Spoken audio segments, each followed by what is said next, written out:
ఈయన వచ్చి 10 నెలలు నిండి 11వ నెల నడుస్తుంది. ఎన్ని నెలల పింఛన్ పడ్డదో చూడండి.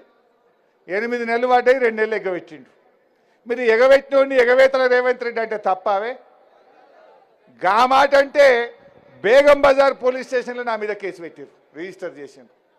నేను చెప్తున్నా బిడ్డ, నువ్వు బేగం బజార్లో పెట్టావా ఇంకా ఏ బజార్లో పెట్టావో పెట్టు. ఈ హామీలు అయ్యేదాకా, ఇవన్నీ అమలు జరిగేదాకా నిన్ను ఎగవేతల రేవంత్ రెడ్డి అనే పిలుస్తాం, బరాబర్ పిలుస్తాం. నీకు యాద్ చేయాలి కదా, నువ్వు ఏమేమి ఎగబెట్టినవో నీకు గుర్తు రావాలంటే ఎగవేతల రేవంత్ రెడ్డి అనే నిన్ను పిలుస్తా ఉంటాం బిడ్డ. మా నిరంజన్ అన్న ఎంత కష్టపడ్డాడే నాకు తెలుసు. ఈ వనపర్తి రావుల చంద్రశేఖర్ రెడ్డి గారు ఎమ్మెల్యే ఉన్నప్పుడు కానీ, మా నిరంజన్ అన్న ప్లానింగ్ బోర్డు వైస్ చైర్మన్ గా ఉన్నప్పుడు కానీ ఈ ప్రాంతంలో వలసలు ఉండేవి. అన్న చెప్పిండు మాది వలసల వనపర్తి అనేవాడు. కానీ కేసీఆర్ గారి నాయకత్వంలో నిరంజన్ అన్న రాత్రింబవళ్ళు కష్టపడి గా బుద్ధారం బ్రాంచ్ కెనాల్ దవ్వించిండా లేదా, గణపురం కెనాల్ దవ్వించిండా లేదా? అరే బుద్ధారం బ్రాంచ్ కెనాల్ అయితే నాకు తెలుసు 40 రోజుల్లో రాత్రింబవళ్ళు ఫ్లడ్ లైట్లు పెట్టి దవ్వించి 25,000 ఎకరాలకు నీళ్లు తెచ్చిండు నిరంజన్ అన్న. అరే ఆనాడు బీఆర్ఎస్ గవర్నమెంట్ రాకముందు మొత్తం వనపర్తిలో ఒక్క 10,000 ఎకరాలు మాత్రమే వారుతుండే.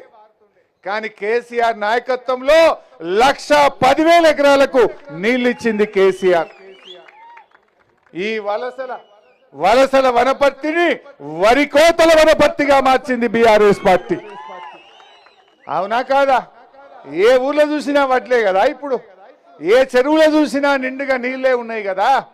ఈ వలసన వనపర్తి వరికోతల వనపర్తి అయిందంటే మా నీళ్ల నిరంజనన్న కృషి, కేసీఆర్ గారి ఆశీస్సులు అని చెప్పి నేను గుర్తు చేస్తా ఉన్నా. కొంతమంది పోలీసులు అతిగా వ్యవహరిస్తున్నారు, అన్యాయంగా కేసులు పెడుతున్నారు.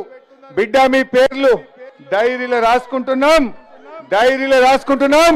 మా గవర్నమెంట్ వచ్చినాక మీరు తగిన మూల్యం చెల్లించుకోవాల్సి వస్తుంది.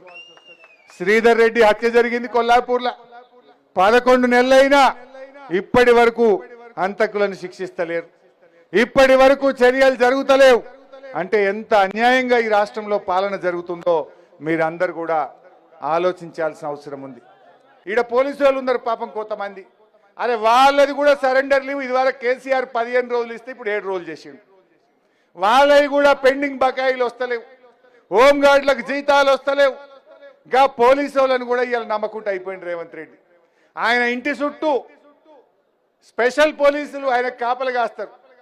వాళ్ళ మీద నమ్మకం పోయి ఆయన ఇంటి చుట్టూ ఉన్న పోలీసు వాళ్ళని కూడా ఇలా కొట్టిండట. ఏమవుతుందో ఏందో అని. అంటే తండ్రి కన్న కొడుకుని నమ్మనట్టు అయిపోయింది రేవంత్ రెడ్డి పరిస్థితి. నువ్వు ఈ రాష్ట్రానికి ముఖ్యమంత్రివి, ఈ రాష్ట్రానికి హోంమంత్రివి.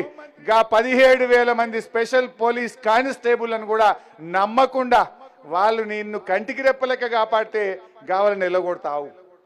అంటే నువ్వు అసలు పాలన మీద పట్టు లేదు. ఒక ముఖ్యమంత్రిగా, హోంమంత్రిగా వాళ్ళ సమస్యను పరిష్కారం చేయడంలో కూడా ఫెయిల్ అయిపోతున్నాడు ఈరోజు ఆయన.